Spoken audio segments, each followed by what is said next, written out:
flottait comme un air de mai 81 hier soir. Très tôt, grâce aux sondages diffusés sur Internet, militants et sympathisants socialistes ont su que la gauche allait gagner.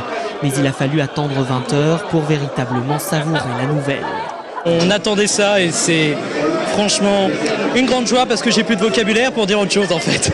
C'est un événement historique. Je suis très fière, très contente, rassurée, soulagée et vraiment confiante. En 1981, j'avais 6 ans, je m'éveillais tout juste à la conscience. Et là, en pleine conscience, je savoure la victoire de François Hollande. Les socialistes voient en François Hollande un président en rupture totale avec le style de Nicolas Sarkozy. Je crois aujourd'hui que François Hollande sera le président des Français. Et on va rétablir l'ordre. Rétablir l'ordre, c'est-à-dire rétablir la démocratie.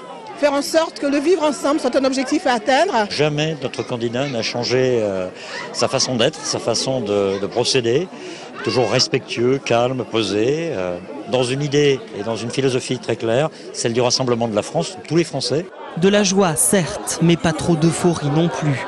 La gauche a conscience que la tâche de François Hollande sera difficile, étant donné la situation économique de la France. On sait que ce sera difficile, encore une fois, tout dépend de la façon dont on avance dans la difficulté. Est-ce qu'on le fait dans la justice sociale ou pas? Comme l'a dit François Hollande, le 7 mai c'est le début des ennuis, mais je pense que nous allons tous être soudés derrière lui pour l'aider à remplir ses 60 engagements et redresser la France. Malgré tout, la gauche a su savourer le moment historique. Les socialistes n'avaient plus remporté une présidentielle depuis la réélection de François Mitterrand en 1988.